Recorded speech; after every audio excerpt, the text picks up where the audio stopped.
समन्ता चक्रवालेषु अत्रा गच्छन्तु देवता सद्धम्मं मुनिराजस् सुनन्तु सग्गमोक्खदं धम्मश्रवण कालो अयं बदन्ता धम्मश्रवण कालो अयं बदन्ता धम्मश्रवण कालो अयं बदन्ता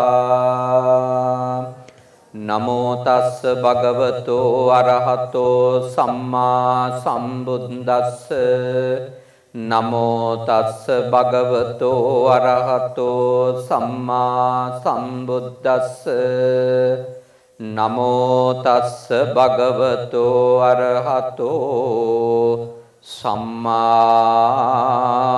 सम्बुद्दस्स पुट्टस्स लोक धम्मेहि चित्तं यस्स न कंपतीति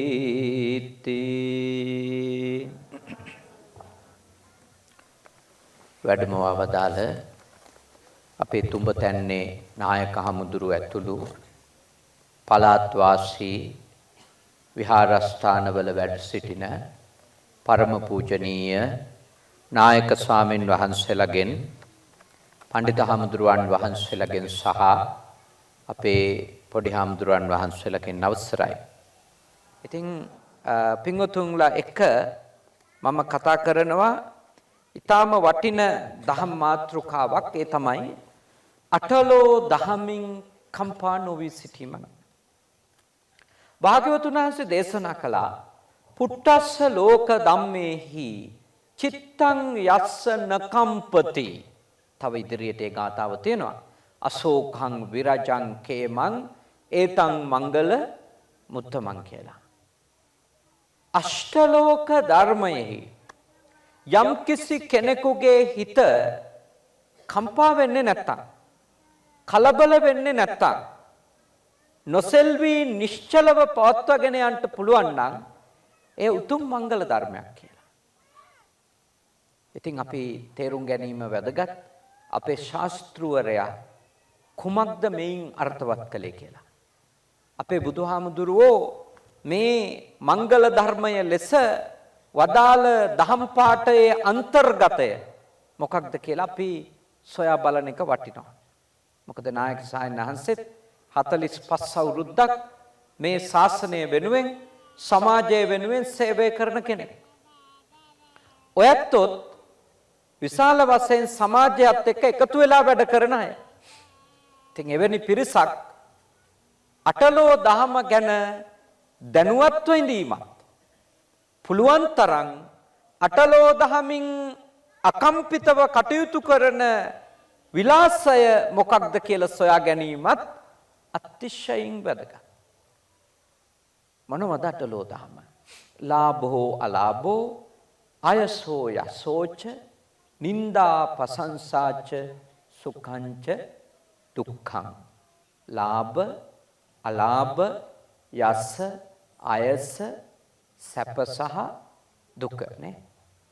නින්දා ප්‍රශංසා සැප සහ දුක. ඔය කියන අට ධර්මය. දැන් ඔය අට ධර්මයෙන් කම්පා වෙනවා කියන එක අපි අර්ථකථනය කරගන්න ඕන ධර්මානුකූලව. සාමාන්‍ය මිනිස්සු කම්පා වෙනවා කියන වචනේ අර්ථකථනය කරගෙන තියෙන්නේ දුක් වෙනවා කියන අර්ථෙන්නේ. දැන් ඔයත්ෝ කාට හරි කරදරයක් වුණා කියලා ආරංචි වුණොත් කියනවා ඔයාලට වෙච්ච කරදරේ අහලා අපි හරියට කම්පා වුණා කියලා නේ. එහෙම කියනවනේ. එතකොට අටලෝ දහමින් කම්පා වෙනවා කියන්නේ අටලෝ දහම නිසා දුක් වෙනවා කියන අර්ථයක් නෙමෙයි. සාමාන්‍ය ජීවිතයේදී කම්පා වෙනවා කියන්නේ දුක් වෙනවා කියන අර්ථය උනාට අටලෝ දහමටම අදාළව නම් කම්පති කියන වචනේ තේරුම දුක් වෙනවා කියන අර්ථෙ නෙමෙයි. මොකද මම දන්න තරමට ලාභ ලැබෙනකොට දුක් වෙන අය නෑ කවුරුත් නේ. කීර්ති ප්‍රශංසා හම්බ වෙනකොට කවුරුත් අඬා වැළපෙනවද අනේ මගේ හොඳ පැතිරෙනවා කියලා? මට අන්න අහවල්ලු ප්‍රශංසා කරනවා කියලා අඬන මිනිස්සු ඉන්නවද? නැහැ. ශෝක පරිදේව උපදින්නේ නැහැ නේ. එහෙනම් කම්පා වෙනවා කියන වචනේ සාමාන්‍ය සිංහල භාෂාවේ යෙදෙන විදියට මෙතෙන්ට අර්ථකථනය කරන්න බෑ. එහෙනම් මෙහි වචනේ අර්ථ මොකද්ද? කම්පති. කම්පති කියන්නේ සෙලවෙනවා, සැලෙනවා, චලනය වෙනවා. පාලියේ වාක්‍යයක් කිව්වොත් දැන් හුළඟක් ආවොත් මොකද්ද වෙන්නේ? මේ ගස් සෙලවෙනවා. එතකොට අපි කියනවා වාතේන රුක්ඛං කම්පතිනේ. සුළඟට ගස සෙලවෙනවා. එතකොට කම්පති කියන වචනේ අර්ථය මොකද්ද? දුක් වෙනවද සෙලවෙනවද? සෙලවෙනවා, සැලෙනවා, චලනය වෙනවා, වෙනස් වීම් වලට භාජනය වෙනවා. කම්පති කියන වචනේ අර්ථය ගන්න ඕනේ මේ විදියට. එතකොට චිත්තං කිව්වේ හිත. යස්ස යමෙකුගේ නකම්පති නොසෙල්වේද කුමක් නිසාද? පුට්ටස්ස ලෝක ධම්මේහි. තමන් හමුවට ඉදිරිපත් වෙන අටලෝ දහම නිසා. අටලෝ දහම නිසා යමෙකුගේ හිත සසල වෙන්නේ නැද්ද? සෙලවෙන්නේ නැද්ද? එය උතුම් මංගල ධර්මයක්. උතුම් ධර්මතාවක්. ඇත්තට මේ ධර්මතාවයේ සහිත නම් කෙනෙකුගේ හිතේ ඒ උත්තමයා කොයි වගේ උත්තමයෙක් වෙන්න ඕනද? මේ ධර්ම අටෙන්ම පොඩ්ඩක් කලබල වෙන්නේ නැත්තම් රහතන් වහන්සේ කෙනෙක්. පසේ බුදුහාමුදුරු කෙනෙක්. ලෞතුරු බුදුහාමුදුරු කෙනෙක්. එතනින් මෙහා හැමෝගෙම හිත අල්ප මාත්‍රයක් හරි සැලෙනවද නැද්ද? සැලෙනවා. සෝතාපන්න වෙලා හිටියත් සැලෙනවා. සෝතාපන්න වෙච්ච උත්තමයාගේ හිතට වඩා අඩුවෙන් තමයි සක්‍රුදාගාමී වෙච්ච කෙනෙක්ගේ හිත සැලෙන්නේ. ඊටත් වඩා අඩුවෙන් තමයි අනාගාමී වෙච්ච කෙනාගේ හිත සසල වීමක් වෙන්නේ. හැබැයි පූර්ණ නිශ්චල භාවයක් සිතේ ඉපදිලා නම් ඒ කාගේද? මහරහතන් වහන්සේගේ, පසේ බුදුරජාණන් වහන්සේගේ, ලෞතර බුදුරජාණන් වහන්සේ කෙනෙකුගේ පමණයි. ඉතින් අපේ නිතර ප්‍රතිඥා දෙන්නේ අපේ බුදුහාමුදුරුවෝ සරණ යනවා කියලානේ. ඒ උතුම් සද්ධර්මයේ සරණ යනවා කියලානේ. උතුම් ආර්ය මහා සංඝරත්නයේ සරණ යනවා කියලානේ. තුන් සැරයක් දැන් බණට කලිනුත් ප්‍රතිඥා දුන්නේ. බුද්ධං සරණං ගච්ඡාමි, ධම්මං සරණං ගච්ඡාමි, සංඝං සරණං ගච්ඡාමි. එහෙනම් ඒ තිසරණයට ප්‍රතිඥා දීපු අපේ මූලිකම අභිලාෂය වෙන්න ඕනේ මොකක්ද? ඒ කායන ප්‍රාර්ථනාව වෙන්න ඕනේ මොකක්ද? අටලෝ දහමින් නොසැලෙන හිතක් හදාගන්න එක. එහෙම නොසැලෙන හිතක් හදාගත්ත උත්තමයෝ අපි අනුගමනය කරන්නට ප්‍රතිඥා දෙනවා. ඒ භාග්‍යවතුන් වහන්සේ උතුම් ආර්යයන් වහන්සේලායි නේ. ඊට අමතරව අපි ප්‍රතිඥා දෙනවා ඒ උතුම් නිශ්චල සිත, ඒ උතුම් මහරහත් බෝධිය හෝ පසේ බුදු බෝධිය හෝ ලෞතර බුදු බෝධිය ලැබෙන ධර්ම මාර්ගය අපි අනුගමනය කරනවා කියලා. ඒ නිවනම සාක්ෂාත් වෙන ධර්ම මාර්ගය අනුගමනය කරනවා කියලා තමයි අපි සමාදන් වෙන්නේ නේ. තිසරණයට ප්‍රතිඥා දෙන්නේ එහෙමනේ. එහෙනම් අපේ ඒකායන අරමුණ වෙන්න ඕනේ අටලෝ දහමින් නොසැලෙන තත්ත්වයට හිත හදාගන්න එක. දැන් බලමු අපි කොහොමද ලාභ නිසා හිත සසල වෙන්නේ. ලාභ නිසා හිත සසල වෙන්නේ කොහොමද? ලැබීම්, ලාභ වලට කියනවා මොනවද? ලැබීම්, ලැබීම්. ඇහැට රූප, කනට ශබ්ද, දිවට රස, නහයට ගන්ධයන්, ස්මෙල්, ශරීරයට පහස, හිතට ධර්ම නේ. දැන් මේවා තමයි අරමුණු. මේවා ලැබීම්නේ. එතකොට මේවා ලැබෙනකොට බොහෝ විට මේවයින් අපිට ලැබෙන්නේ සුඛ ආස්වාදයක් නම් නේ. වේදනාව සුඛ නම්, සැප නම්. දන්නේම නැතුව වේදනා පච්චයා මොකක්ද උපදින්නේ? තණ්හා නේද? වේදනා පච්චයා තණ්හා.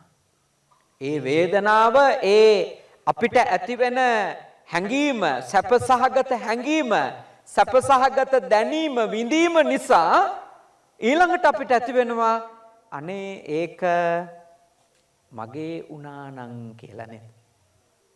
රූප ගැන එහෙම හිතෙන්නේ නැද්ද? හිතෙලා නැද්ද? හිතුණා. හිතුණු හින්දානේ කසාද බැන්දේ. නේද? ශබ්ද ගැන හිතුණා නේ. රහ ගැන හිතුණා. පහස ගැන හිතුණා. ඒක මගේ උනානම් කියලා ලැබිච්ච පළවෙනි වෙලාවෙම හිතුණා.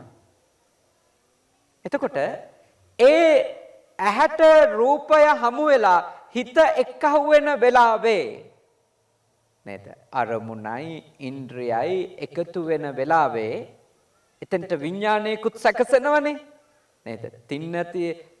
ඒ තුනේහි එකතු වීම නේද?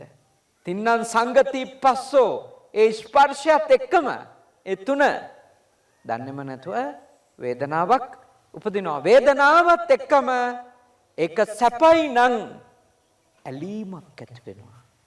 ඇලීමක්. අන්නේ ඇලීම තමයි සසල වීම. ඇහැයි රූපේ හිතයි එකතු වෙන වෙලාවේ දැනෙන වේදනාවත් එක්ක ඇලීමක් ඇති වුණොත් ඒකට කියන්න පුළුවන් අපේ හිත මොකක් වුණා කියලාද? සසල වුණා කියලා. දැන් රහතන් වහන්සේ කෙනෙකුටත් රූප හමු වෙනවද නැද්ද? හමු වෙනවා. ඇස පේනවනේ. ඇසට රූප හමු වෙනවා. සිත එකතු වෙනවා. හැබැයි උන්වහන්සේලා අපි වගේ හිතින් වටිනාකම් දෙන්න යන්නේ නැහැ. දිත්තේ දිත්ත මත්තං. දකින දේ දෘෂ්ටි මාත්‍රයක් විතරක් කොට ගන්නවා. විඳින දේ විඳීම් මාත්‍රයක් විතරක් කොට ගන්නවා. ඇහෙන දේ ශබ්ද මාත්‍රයක් විතරක් කොට ගන්නවා.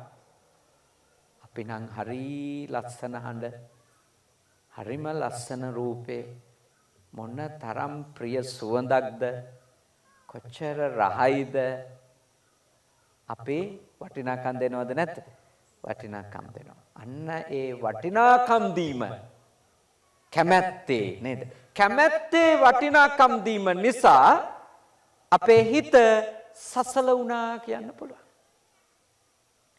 රහතන් වහන්සේ කෙනෙකුගේ හිත කැමැත්තෙන් වටිනාකම් දීමකට යෑමක් නැති නිසා නකම්පතිනේ අකම්පිතයි. පැහැදිලිද? කම්පා වෙනවා සහ නෑ කියන කේ අර්ථය. කම්පා වෙනවා කියන්නේ කැමැත්තෙන් ආසාවෙන් ප්‍රිය දෙයට ඇලෙන එක කම්පා වීම. එකක්. ඊළඟට අකමැත්තෙන් තරහෙන් නේද? අකමැති දෙයට ගැටෙන එක. ඒකත් කම්පා වීමක්, සසල වීමක්. ඒ ගැටෙන්නේ ලාභ එක්කද අලාභ එක්කද? අලාභ එක. දෙවෙනි කාරණේ එක්කනේ. ලාභ එක්ක ඇලෙනවා, අලාභ එක්ක ගැටෙනවා. දෙකම සසල වීම. දෙකම සසල වීම. මොකද අපිට අරමුණු හමු වෙනකොට අපිට ඕනි කැමති එකක් නම් මගේ කරගන්න, අකමැති එකක් නම් මගෙන් බැහැර කරන්න නේ. එතකොට කැමැත්තෙන් හෝ අකමැත්තෙන් හිතේ වටිනාකම් දෙන්නේ නැත්තම් කිසිම අරමුණකට අන්න එවැනි උත්තමයෝ නිවුණු අය, සැනසුණු අය, නිසල වූ හිතක් තියෙන අය, චංචල වෙච්ච අය නෙමෙයි. ඉතින් අපේ මේ ජීවිතේ රහත් භාවයට පත් වෙන කම්ම ඔය වගේ අරමුණු ඇවිල්ලා අපිව කලබල කරනවද නැත්? කලබල කරනවා. ලාභ අරමුණු, අලාභ අරමුණු ඇත්ත වශයෙන්ම අපේ ඉදිරියට ඇවිල්ලා සිත කරන්නේ අපේ හිත කොච්චර දියුණුද කියලා පරීක්ෂා කරන එකනේ. හරියට නිකන් අපි වෙනුවෙන් සාක්ෂි දරන්න කලින් අපි අවබෝධයටපත් වෙලා කියලා ලාභ හැවිල්ලා අපි ඇත්තටම අවබෝධයටපත් වෙලාද කියලා පරීක්ෂා කරනවා. අලාභ ඇවිල්ලා වෙන්නෙත් මොකද්ද? අපි ඇත්තටම තේරුම් අරන්ද ඉන්නේ කියලා පරීක්ෂා කරනවා. මොකද මේ දේවල් එක්ක ඉන්නකොට අපි සමහර වෙලාවට අපිටම රැවටෙන වෙලාවලුත් තියනවද නැද්ද? තියනවා. දැන් ගොඩ කාලයක් තමන්ගේ ඉඩම් අක්කර දෙකත් එක්ක වැඩ කරගෙන යනවා. ඉතින් හරක එකක් තමන්ගේ ඉඩමට ඇවිල්ලා නුන්ගේ හරක එක්කත් තනකොළ ටිකක් කන්නේ නැති තරම් තමන්ගේ ඉඩම සුරක්ෂිත වෙන්න පටන් ගන්නවා කාලයක් යනකොට අයිතිය තහවුරු වෙලානේ. ඊට පස්සේ ඉඩමත් එක්ක වැඩ කරගෙන යන එක්කෙනෙකුට ටික ටික හිතෙන්න පුළුවන් දෙයක් තමයි දැන් නම් මට මේ ඉඩ කඩන් ගැන නම් කිසි ඇලීමක් නැද්ද කොහෙදයි. එහෙම හිතෙන්න පුළුවන්. හැබැයි ඇත්තටම ඒක එහෙමද කියලා බලාගන්න නම් මොකද වෙන්න ඕනේ? වෙන්න ඕන දේ තමයි ආණ්ඩුවෙන් අඩුම ගම් සභා පාරක් හරි තමන්ගේ ඉඩම උඩින් කපන්න පටන් ගන්න ඕන. එතකොට තමයි බලා ගන්න පුළුවන් ඉඩමට ඇලීම තියේද නැද්ද? එතකන් හිතෙන්නේ මට මේවා ගැන දැන් කිසි ඇලීමක් නැහැ කියලා. ඊළඟට උපාසිකාවන්ට උපාසක මහත්තුරුන්ට තමන්ගේ බිරිඳ ගැන සැමියා ගැන වුණත් දීර්ඝ කාලයක් හිතෙනකොට ජීවත් වෙනකොට හිතෙන්න පුළුවන් එකක් තමයි දැන් නම් මට එහෙම කාමභෝගී ඇලීමක් නෑ වගේ. එහෙම හිතෙන්න පුළුවන්. ඒකත් එහෙමද කියලා බලා ගන්න නම් මොකද වෙන්න ඕනේ? ඒ ඇත්ත හරි ඒ ඇත්ති හරි වෙන කෙනෙක් එක්ක ටිකක් ඇයි හොඳයි එකට යනෝ පේන්න ඕන. එතකොට බලාගත හැකි හිත හැදිලාද නැත්තම් හැදිලා වගේ පෙනිලාද? හැදිලා කියන්නේ එකක්, හැදිලා වගේ පේනනවා කියන්නේ තව එකක්. ගොඩාක් අය අර පරීක්ෂණය තමන්ගේ ඉස්සරහට එනකන් හිතා ගන්නවා දැන් නම් හොඳටම මම හික්මිලා, දමණය වෙලා, හිත දැන් සසල වෙන්නේ නැති මට්ටමටම ඇවිල්ලා. කලබල වෙන්න එපා. සබාදහම ඔබේ අවබෝධය ගැන නිකන්නම් සාක්ෂි කියන්නේ නැහැ. සබාදහම ඔබගේ අවබෝධය සම්බන්ධව, ඔබගේ නිවුණු බව සම්බන්ධව සාක්ෂි කියන්න කලින් ඔබගේ ගාවට ලාභ එවනවාමයි. ඊළඟට අලාභත් එවනවාමයි. ලාභයි අලාභයි එන තරමට අපි ඉන්න තැන හොයාගන්න එක ලේසිද නැද්ද? හරි ලේසි. ඒ නිසා මින් පස්සේ ඒ රාෂ්ටක එහෙම එනවට කලබල වෙන්න එපා. මොකද හේතුව ඔය නක්ෂත්‍ර කරන කට්ටිය කියනවා ඒ රාෂ්ටකයක් එහෙම ආවොත් ලාභයි කියලාද අලාභයි කියලාද? හරි අලාභය කකුල් අතපය වුණත් කැඩෙන්න පුළුවන්ය. තියෙන දේවල් ගින්නට වතුරට අහු වෙන්න පුළුවන්ය. ඔහොම කියනවා. ඊළඟට සමහර ග්‍රහයෝ ගැන කියනවා අසුවල් ග්‍රහය ලැබුවා නම් හොඳටම හොඳය. අපි සෙනසුරු ලැබුණම අලාභ කියනකොට සිකුරු ලැබුවම ලාභයි කියලා කියනවා. මම ඔබට යෝජනා කරනවා ඒ දෙකම ඔබව පරීක්ෂා කරන්න එන ධර්මතා දෙකක් ලෙස දකින්න. ලාභ සහ අලාභ. එතකොට තමයි ඔබට බලා ගන්න පුළුවන් ඔබට තව කොච්චර පුහුණු වෙන්න තියෙද කියලාවත්. අලාභ ආවෙම නැතොත් ජීවිතේ ඇත්තටම ඔබට ජීවිතේ අලාභ ලෙස දේවල් ඔබේ ජීවිතේ ආවේ නැත්තම් ඔබ මෙච්චර පරිණත වෙයිද? නෑනේ. වෙච්ච අලාභනේ එක එක්කෙනා කරපු අලාභ හින්දා අද ඔය ඇත්තෝ කියනවා දැන් මට හැරෙනකොට තේරෙනවා කියලානේ. එතකොට අලාභ නිසා ඔබට ලාභ වෙලා නැද්ද? ලාභ වෙලා තියෙනවා. මොකද්ද ලැබිච්ච අලාභ නිසා ලැබිච්ච ලාභේ? තමන්ට ලොකු දරා ගැනීමේ ශක්තියක් නේ. අලාභ උනේ කොහොමද කියලා හොඳ ප්‍රඥාවක් නේ. ඒවත් එක්ක හිත කඩා වැටෙන හැටි ගැන හොඳ නුවණක්. ඒ ඔක්කොටම වැඩිය අලාභ වෙන කාලෙට තමයි බලා ගන්න පුළුවන් අපේ වටේ ඉන්නේ උන් ගාන කීයද කියලා. කොච්චර ලාභද ඒවනේ. එතකොට ඔය ඇත්තන්ට මා යෝජනා කරනවා අලාභ ඇතුලේ තියෙන්නේ අලාභ විතරක් නෙමෙයි. ඒකෙම අනිත් පැත්ත එතකොට ලාභ ඇතුලේ තියෙන්නේ ලාභ විතරක් නෙමෙයි. සෑම ලාභයක් ඇතුළෙම අලාභෙකුත් තියෙනවා. සෑම අලාභයක් ඇතුළෙම ලාභයකුත් තියෙනවා. ඒකනේ ලාභෝ අලාභෝ එකටම දේශනා කරලා තියෙන්නේ. අස්මින් සති ඉදං හෝතිනේ. ලාභ ඇති කල්හි අලාභද වේ. මෙය ඇති කල්හි මෙය වේ කියපු ධර්මෙම තමයි. අලාභ ඇති කල්හි ලාභ වේ, ලාභ ඇති කල්හි අලාභ වේ. අස්මින් අසති ඉදං නොහෝති. ලාභ නැත්තං අලාභ කියලා ධර්මිකුත් නැහැ. අලාභ නැත්තං ලාභ කියලා ධර්මිකුත් නැහැ. ඔය ධර්ම දෙකම එකක් හේතු ප්‍රත්‍ය කරගෙන අනික පවතිනවද නැද්ද? පවතිනවා. ඒ කියන්නේ ලාභවලට මනසේ වටිනාකම් දීම ඉවර වෙච්ච තැන අලාභවලට වටිනාකම් දීමත් ඉවරයි. අලාභවලට වටිනාකම් දීම ඉවර වෙච්ච තැන ලාභවලට වටිනාකම් දීමුත් ඉවරයි. නිවෙන හැටි පේනවනේ නේද? නිවෙන්නේ එතනින්. සැනසීම උදා කරගන්නේ මේ ලෝකෙදිම එතනින්. මේ ගෞතම බුද්ධ ශාසනයම විමුක්තිය හොයාගන්නේ අන්න ඒ අවබෝධය ඇතුලේ. එහෙනම් ඔබ ඊටාම ප්‍රඥාවන්ත, ඊටාම නැනවත් හොඳ බෞද්ධයෝ වෙන්න ඕනේ. ලාභ නිසා, අලාභ නිසා හිත සසල කරගන්නේ නැතුව ඒ අවබෝධ කරගන්න ඕනේ. මොකද ඔය ලාභ කියන්නේ එක්තරා විදියකට ගත්තොත් කර්මඵල විපාකනේ.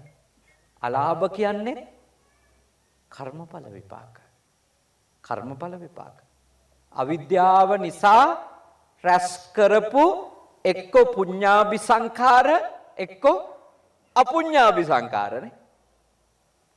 අවිද්‍යා පච්චය සංඛාර කියවනේ. අවිද්‍යාව නිසා එක්කෝ අපි පින් රැස් කරගන්නවා එක්කෝ අපි පව් රැස් කරගන්නවා. පින් රැස් කරගත්තුවට ලාභ එනවා, පව් රැස් කරගත්තුවට අලාභ එනවානේ. එතකොට ඔබ අවබෝධ කරගන්න ඕනේ මේ සසර ගමනේනේ ලාභයි අලාභයි දෙකම අපි රැස් කරපුවද නැද්ද? අපි වපුරපුවා. අපි වපුරපුවා. ඒවා හේතුඵල ධර්මයක් අනුවයි අපිට ලැබිලා තියෙන්නේ. භාග්‍යවතුන් වහන්සේ දේශනා කරන්නේ මොකක්ද? ලාභ ඒම හෝ අලාභ ඒම නවත්තන්න බෑ. ඒ එන වෙලාවේදී සති සම්පජාඤ්ඤය දිනු කරගන්න. සති සම්පජාඤ්ඤය. යෝනිසෝ මනසිකාරය පවත්ත ගන්න. ලාභ එනකොටත් අලාභ එනකොටත් මොකද? යෝනිසෝ මනසිකාරය පවත්ත ගන්න. අන්න එහෙම වුණොත් මාරයාට වසඟ වීම ටිකක් හරි අඩු කරගන්න පුළුවන්. නැත්තම් ලාභ නිසත් මාරයාට වසඟ වෙන්න පුළුවන්, අලාභ නිසත් මාරයාට වසඟ වෙන්න පුළුවන්. දැන් අර කිව්වේ ධර්මයේ යේ චිත්තං සංයමෙස්සන්ති කියලා. යමෙක් හිත සංයමයටපත් කරගන්නවා කොතනදිද? අර ඇහැයි රූපේ සිතයි එකතු වෙන වෙලාවෙනේ. ඒක අර ලාභ ආරම්මණය හෝ අලාභ ආරම්මණය අපි ඉදිරියට එන වෙලාවේ තමයි සංවර වෙන්න ඕනේ. සංවර වෙන්න ඕනේ. හිත සංයමයටපත් කරගන්න ඕනේ. නැත්තම් ලාභ පෙරපිනටක ලැබිච්ච ලාභ හින්දා ආපහු අකුසල සංස්කාරයක් රැස් වෙන්නත් පුළුවන්ද බැරිද? පුළුවන්. දැන් සමහරුන්ට හම්බෙච්ච රූපෙ හින්දාම විනාශ වෙනවනේ. දස අකුසල්ම කරගන්න රූපෙ මුල් කරගෙන. සමහරුන්ගේ හඬේ ශක්තියෙන් දස අකුසල්ම කරගන්න යනවනේ. මොකද එයාට තියෙන ලොකුම ලාභේ හඬ. හොඳ හඬක් තියෙනවා. ඒ හඬ නිසා එයා ඊළඟට හදාගන්නේ අපායේ වැටෙන පාරක්.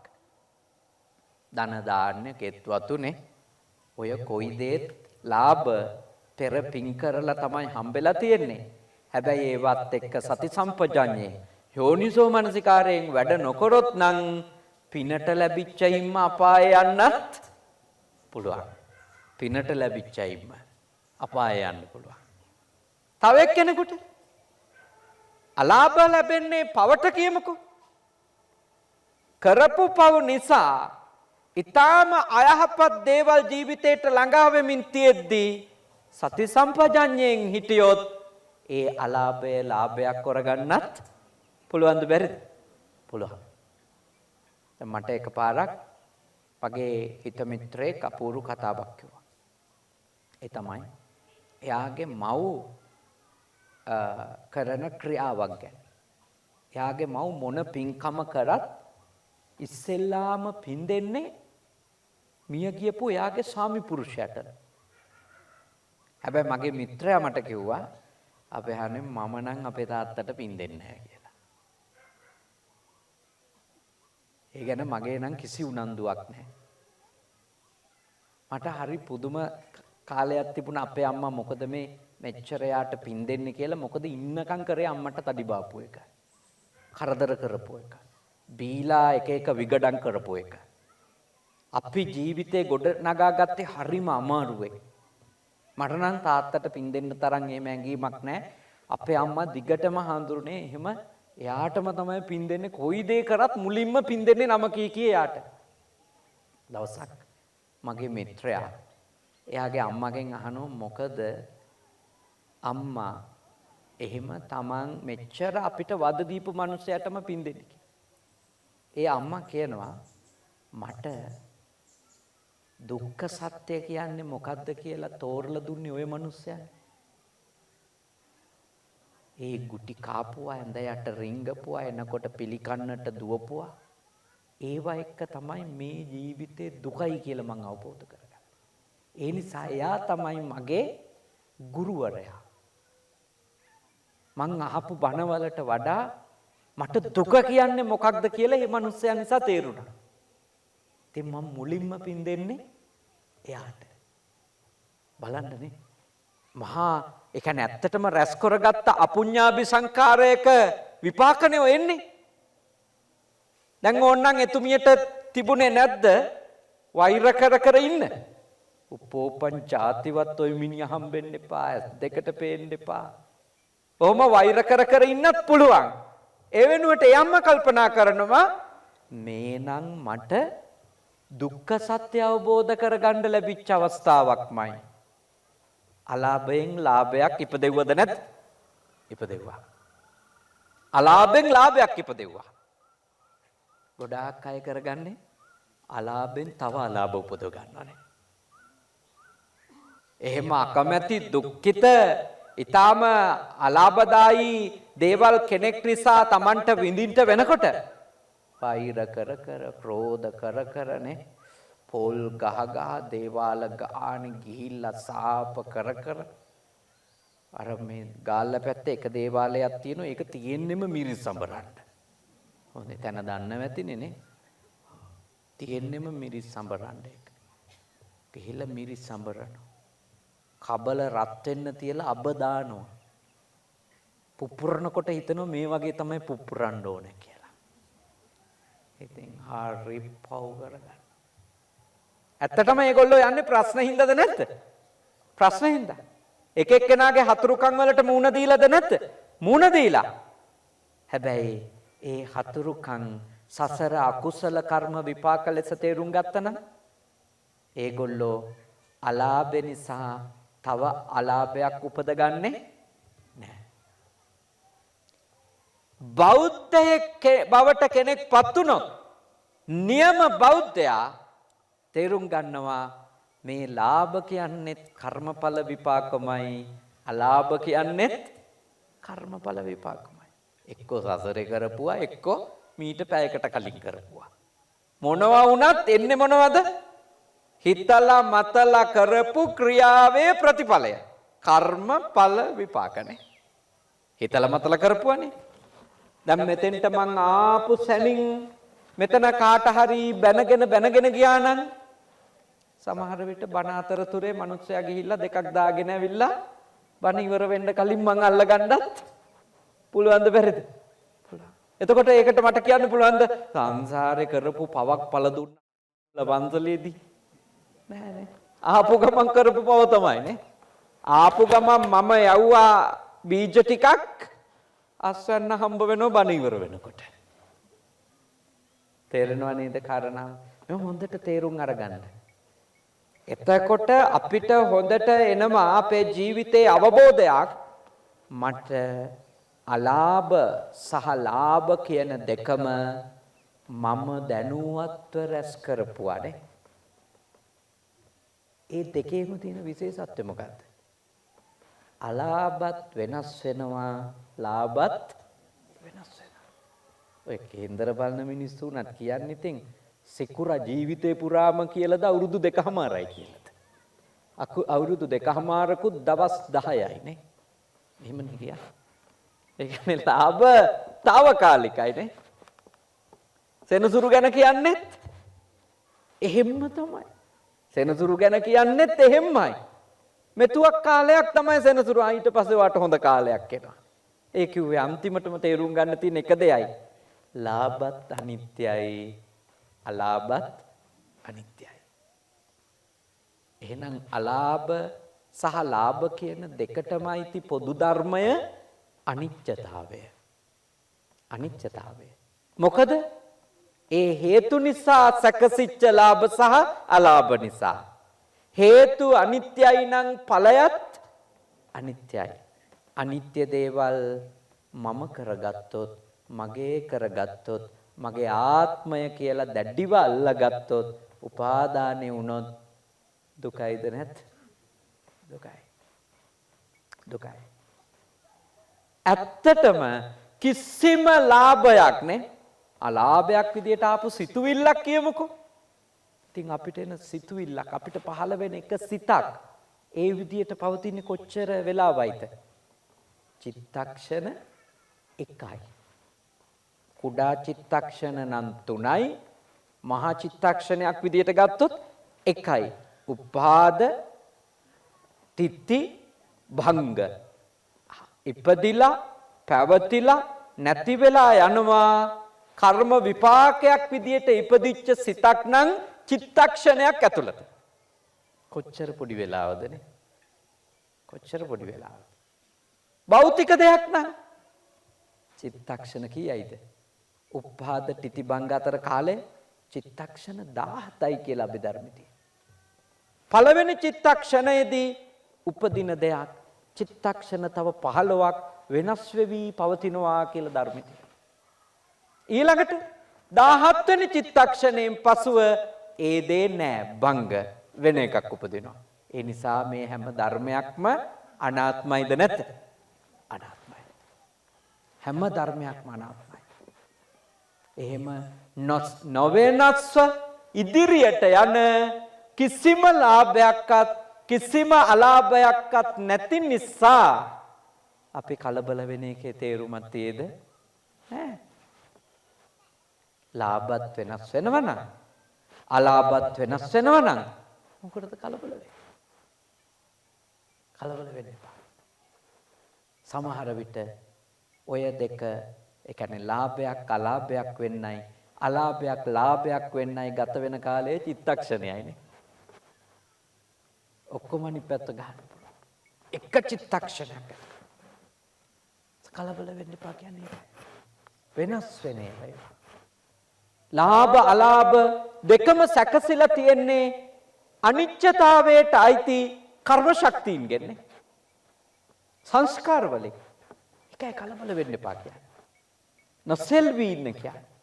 සසල නොවන හිතක් ලාභ අලාභ හමුවේ පවත්ත ගන්නට කියලා අපේ භාග්‍යවතුන් වහන්සේ අපිට පෙන්වන්නේ ඒකයි. හොඳට මේව තේරුම් ගන්න ඕන. ඊළඟට යසාය සත් එහෙම තමයි. දැන් මේ මහජනයා රැස් වෙලා තියෙන්නේ මගේ යසස පැතිරි ගිහිල්ලා නේ. යසස පැතිරි ගිහිල්ලා. බද්‍ය හාමුදුරුවෝ එනවලු. හොඳට බණ කියන හාමුදුරුවෝ නේද? යන්න ඕන බලන්න. ඔයත් හිතනවද ඔය කතා කරපු ටිකේ කතා කිරෙන්නේ නැත්තේ මගේ හොඳම විතරයි කියලා? වෙන්න බෑ. කීයටවත් වෙන්න බෑ. එහෙම කොහේවත් කීර්තිය විතරක් හුතකලාව පැතිරෙන්න විදියක් නැහැ. එහෙම පැතිරෙන්න විදියක් නැහැ. සමහර විට හරි හොඳ හාමුදුරුවෝ නේද කියලා කියන ගමන් ලක්ෂයක් ගන්න මැති නේද? ඒවත් පැතිරෙන්න ඇති. මම ඒ හාමුදුරුවන්ගෙන් ඇහුවා ඇත්තටම හාමුදුරුවෝ වාහනේ කුලිය ගෙවා ගන්න හයියක් තියේද ඔය ඇත්තන්ට කියලාත් නේ. හාමුදුරුවෝ නෑ නෑ එහෙම ප්‍රශ්නයක් නෑ. බනට කුලි නෙමෙයි. මං එන වාහනේ ගාස්තුව ගෙවා ගන්න හරි පුළුවන්කමක් තියෙන පිරිසක්ද ඉන්නේ කියලා තමයි මං ස්වාමීන් වහන්සේගෙන් ඇහුවේ. හැබැයි ඒ වුණාට පැතිරෙන්නේ කොහොමද? ලක්ෂයක්වත් නැතුව කොහෙද? ටීවී එකේ ඉන්නවනේ. ඒකයි අපි කලබල වෙන්න ඕනේ. යම් තැනක කීර්තිය පැතිරෙනවා කියලා ආරංචි වුණොත් එතනම හිතා ගන්න පද ටිකක් හැදෙනව ඇති කියලා. එතකොට කිසි කලබලයක් එන්නේ නැහැ. දැන් අපේ ස්වාමීන් වහන්සේගේ නේ. දැන් අපේ ස්වාමීන් වහන්සේ ඉතින් මේ ශිෂ්‍යත්ව දෙනවලු සමාජ සේවා කරනවලු. ඉතින් පලාතේ ඒවා පැතිරෙන්නේ නැතිනේ නේ. අසුවල් පන්සලේ හාමුදුරුවෝ තමයි ශිෂ්‍යත්ව ටික දෙන්නේ. ඒ වොම් පැතිරෙනවා ඇති. පැතිරෙනවත් එක්කම පැතිරෙනවා ඇති. කොහෙන්ද දන්නේ සල්ලිනේ?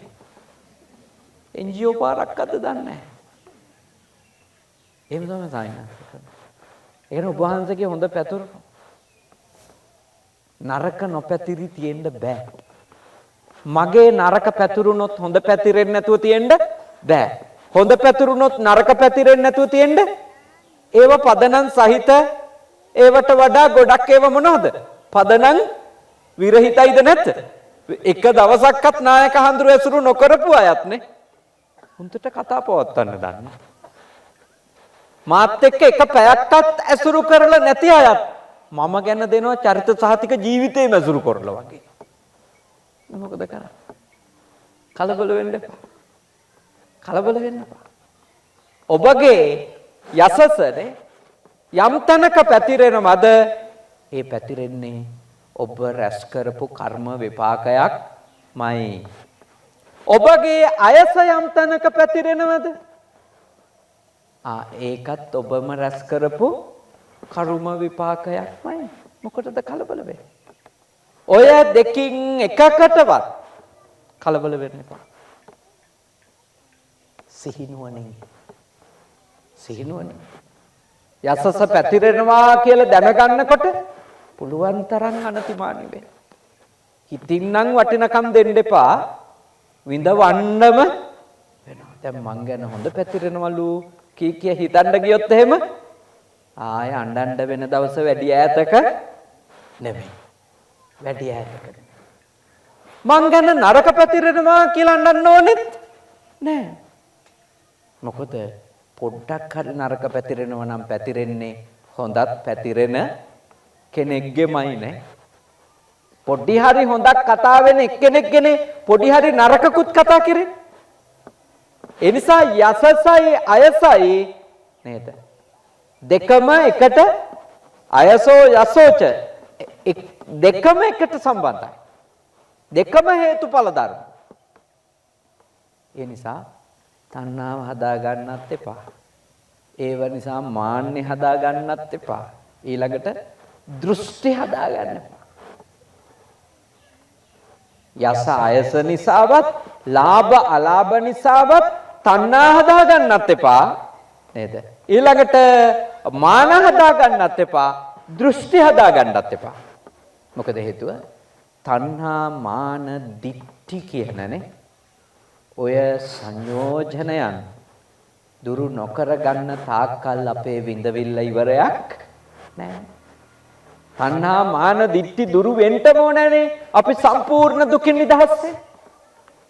ඒ නිසා තමන් හමුවට එන ලාභ නිසා, අලාභ නිසා, කීර්තිය නිසා, අපකීර්තිය නිසා ඔබගේ මනසේ ඔය ධර්ම නරක සංයෝජන ධර්ම තුන සසරට අපිව ගැට ගන්න, අපිව බැඳලා තියෙන මේ සංයෝජන ධර්ම තුන තව තව පෝෂණය වෙන එක හරි නවත්ත ගන්න ඕනේ. අඩුම තියෙන එක ගලෝදා ගන්න අමාරු නම් මොකද්ද කරන්න ඕනේ? මුලින්ම තව වැඩි වෙන එක නේ. මේ ඇටේරියා ගස් වගේ වැඩෙන එක, තව වැවෙන එක නවත්ත ගන්න ඕනේ. නවත්ත ගන්න නම් ලැබෙන ලාභයක් ගානේ, අලාභයක් ගානේ, කීර්තියක් අපකීර්තියක් යසායස ගානේ අපි සිහියෙන්ම ඉන්න ඕනේ. නුවණින්ම ඉන්න ඕනේ. මේ නම් කර්මඵලමයි. මේවා ලැබිලා තියෙන්නේ හේතුඵල ධර්මය අනුවමයි. ඒ නිසා මේවා ත්‍රිලක්ෂණයට යටත්මයි නේ. මට ඇලෙන්න තරම් දෙයක්වත් ගැටෙන්න තරම් දෙයක්වත් මෙහි නෑ කියන එක නිතර මතක් කරගන්න. නිතර දැනගෙන ඒක අවබෝධ කරගෙන කටයුතු කරා. මොකද ඒක ඔබට හරීම සැනසෙල්ලක් ඇති. මේ අපේ ආතතිය, විසාදය, ඔය කියන මානසික රෝගනේ, ඔය ඔක්කොම මේවා අඳුනගත්තේ නැතොත් වෙනේවනේ. ලාභවලට සීමාවක් නැතුව හිතින් වටිනාකම් දීලා හීන දකින්නවනේ. ඉතින් ඒ හීන කඩන් වැටුනහම ડિප්‍රෙෂන්ද නැද්ද? ડિප්‍රෙෂන්. හොඳටම ඉතින් ආතතියනේ, නිින්ද යන්නේ, කන්න බෑ, කනේව දිරවන්නේ.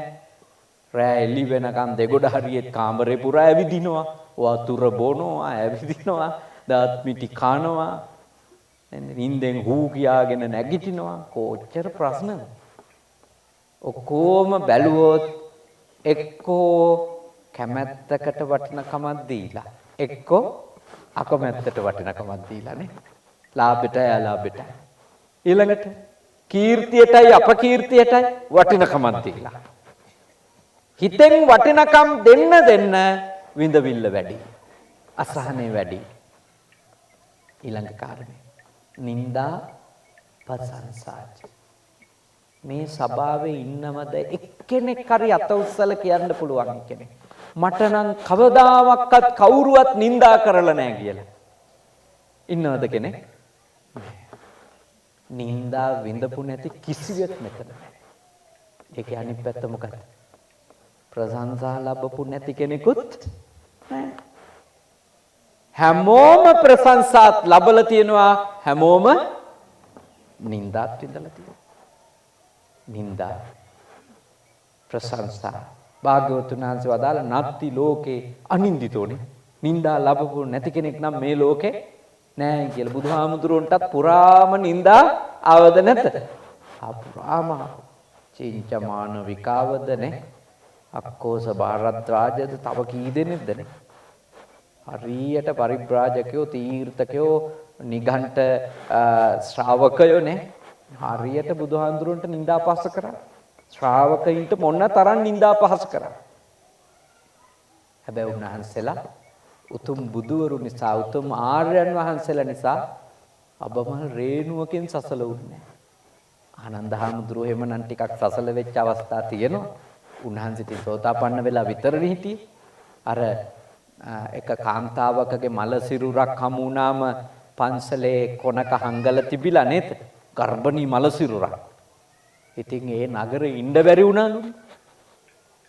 ඒ නගරේ මිනිස්සු බුදුරජාණන් වහන්සේට, ආර්යයන් වහන්සේලාට ඔක්කොටම මේ මහ පෞකාරයෝ ටිකක් කියලා නිന്ദා පහස කරන්න පටන් ගත්තලු. දම්පැන් දීම නැවැත්තුවලු.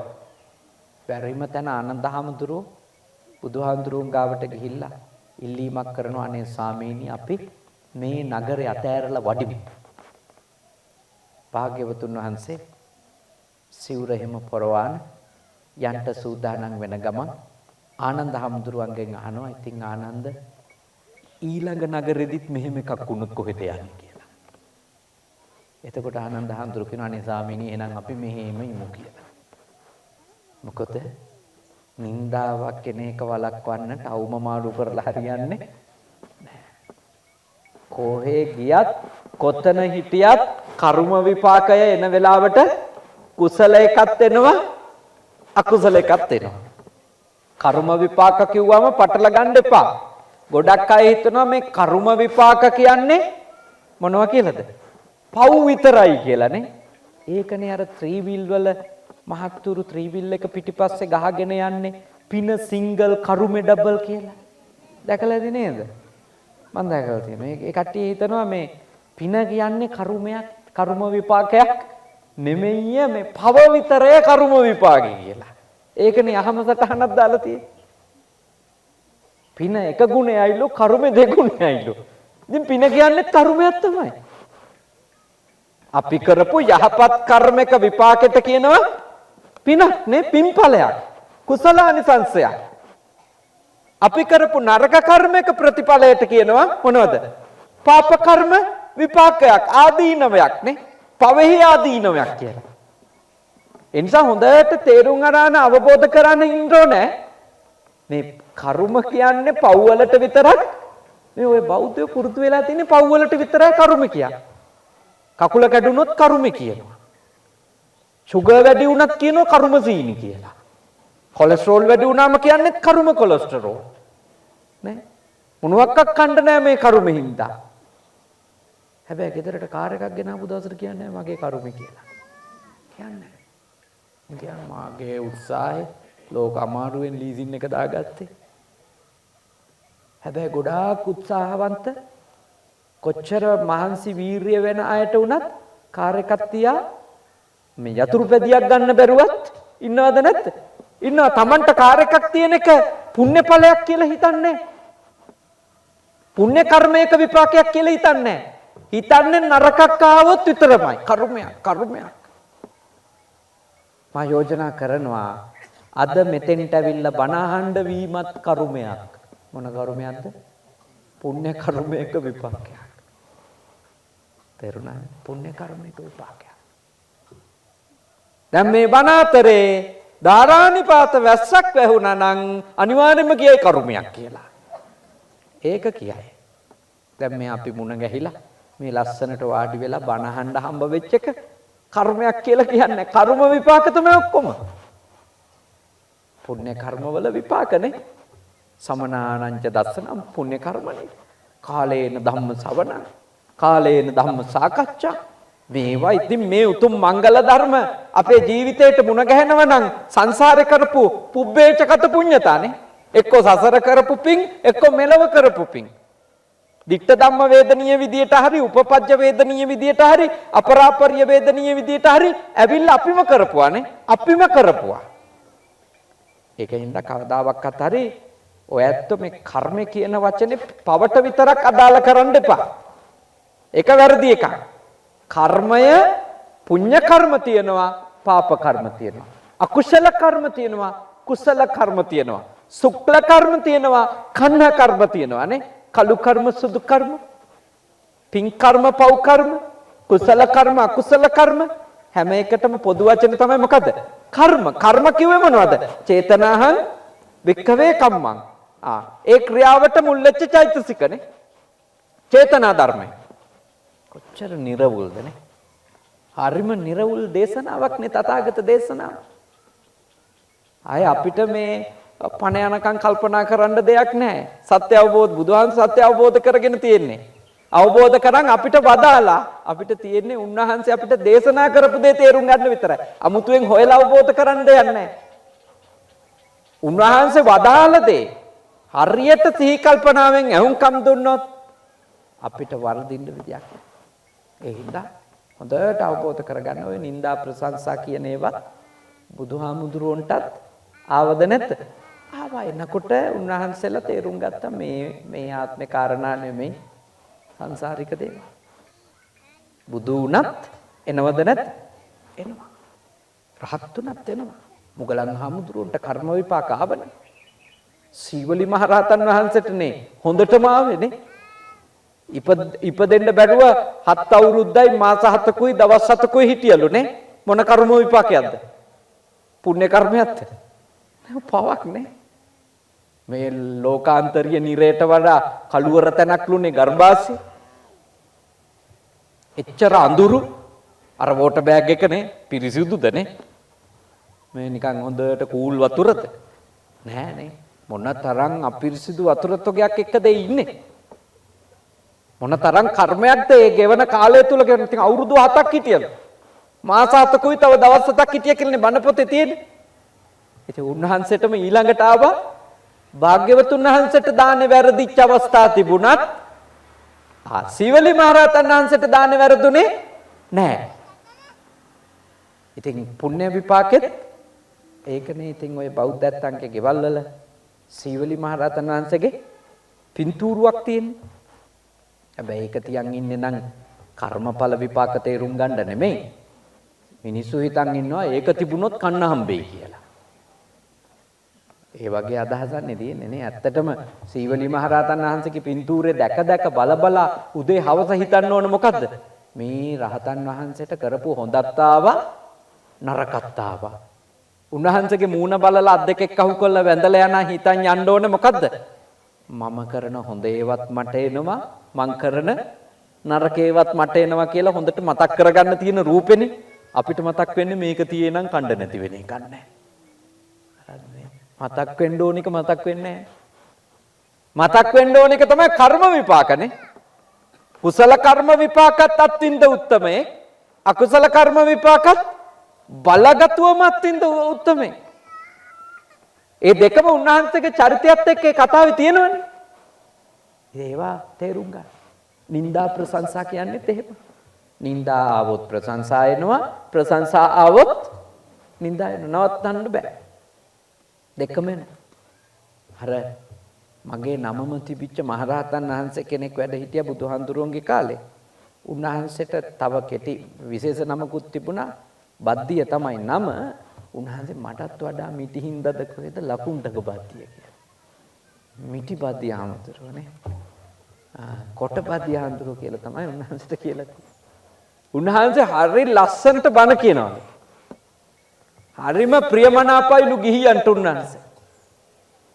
ඉතින් උන්වහන්සේ බණට එනවනම් විශාල ප්‍රශංසා හම්බෙනවා. හැබැයි ඉතින් උන්වහන්සේ බණ කියලා ඔක්කොම කරලා පන්සලට ආවට පස්සේ පන්සලේ ඉන්න චූටි හාමුදුරුවරුත් නංගනන් කී විහිළු කරනවලු. කොටයිනේ. ඒ කල්ලලා අපහාස කරනවලු.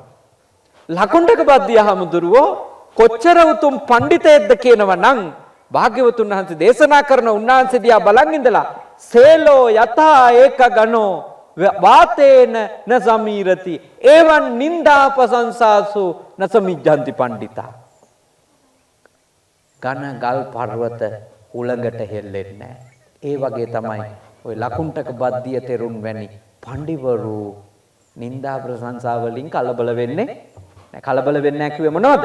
තණ්හා මාන දිට්ඨි හදාගන්නේ නැහැ. සුඛංච දුක්ඛං අන්තිම කාරණේ නේද? සැප සහ දුක. සැප වින්දොත් සැප ඇතුළෙම දුකකුත් තියෙනවා. ඊළඟට දුක් විඳිනවා කිව්වට සම්මුති සත්‍යේ දුක් ඇතුළෙම සැපකුත් තියෙනවද නැද්ද? දැන් ගිහි ගෙදර දුකයි කියලාමනේ කියන්නේ. ඒ කියන මිනිස්සු ඔක්කොම ගිහිගේ අතෑරියා නම් මෙලහට පන්සල් පිරිලද නැද්ද? පෙරලා. ඇත්තම කාරණේ දුක් විඳිනවා තමයි. පංචකාමයේ තුල දුකකුත් විඳිනවා, පංචකාමයේ තුල සැපකුත් විඳිනවා. සැප සැකසෙලා තියෙන්නේ හේතුඵල ධර්මය අනුව, දුක සැකසෙලා තියෙන්නේ හේතුඵල ධර්මය අනුව. ඒ නිසා ඒව නිත්‍ය දේවල් නෙමෙයි. කිසිම කෙනෙකුට කිසිම රූපයකින් දුක් වේදනාවක් විතරක් ඇවිල්ලත් නැහැ, සුඛ වේදනාවක් විතරක් ඇවිල්ලත් නැහැ. ශබ්දෙනුත් එහෙමයිනේ, රහයිනුත් එහෙමයි. මුලින්ම තිත්තයි අප්පිරියයි කියලා බීපු එක වුණත් ටික කාලයක් බොනකොට පුරුදු වෙනවද නැද්ද? පුරුදු වෙනවා. අර අතිරහ කියලා කෑමක් තියෙනවනේ නේ. අතිරහ වුණත් දිගටම උදේ හවස කන්න ගත්තොත් මොකක් වෙයිද? නීරහ වෙනවද නැද්ද? ඒකත් අපිරිය වෙනවා. ඒකත් එපා වෙනවා. නම අතිරහ. කැවිලි වර්ගේ නම අතිරහ. අතිරහ වුණාට නීරහ වෙනව දිගටම හම්බුනවා. ඒකේ කිසිම සැපක් සැපය විදියටම ඉවර වෙලා නැහැ. ඒ හැම එකක් ඇතුළෙම අනිද්දේ අන්තර්ගතයි නේ. මොකද ඒවා හේතු ප්‍රත්‍ය අනුව සැකසිච්ච දේවල්. සැපත් එහෙමයි දුකත් එහෙමයි. ඒ නිසා මා ඔබට යෝජනා කරනවා සැප සහ දුක කියන ධර්ම දෙක හමුවේ තණ්හාව, මාන, දිට්ඨි හැදෙන එක පුළුවන් තරම් අඩු කරගන්න. හොඳයි. දැන් මම හිතේ පැයකට අධික වෙලාවක් මම දේශනාව සිදු කරා. මම පැයකුත් විනාඩි 5ක් 10ක් මම හිතේ ඔය ඇත්තන්ට මේ අනුශාසනාව කළා. මෙච්චර වෙලා කියලා දුන්නේ මොකද? අටලෝ දහම නිසා කම්පා නොවි ඉන්න ඕනේ කොහොමද කියලා. සරලව මතක තියාගන්න තියෙන්නේ මොකක්ද? තණ්හා මාන දිට්ඨි හදාගන්නේ නැත්තම් කම්පා වීමක් නැත.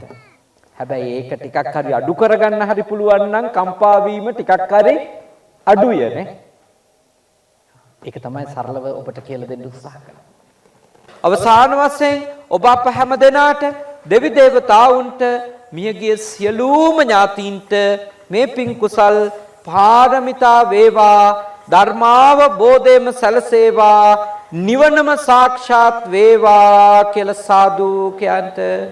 ආකාසට්ටා ච බුම්මට්ටා දේවා නාග මහිද්దికා පුඤ්ඤන්තං අනුමෝදිත්වා චිරම් රක්කන්තු ශාසනං.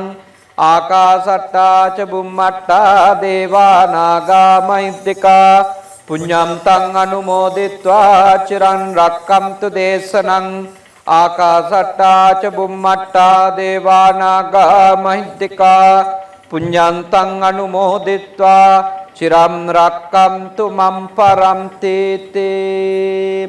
අභිවාදන සීලස්ස නිච්ඡං වද්දා පචායිනෝ චත්තාරෝ ධම්මා වඩ්ඩಂತಿ ආයුවන්නෝ සුඛං බලං ආයුරාෝග්‍ය සම්පatti සග්ග සම්පatti මේවච අතෝ නිබ්බාන සම්පatti හිමිනාතේ සමිච්ඡතු.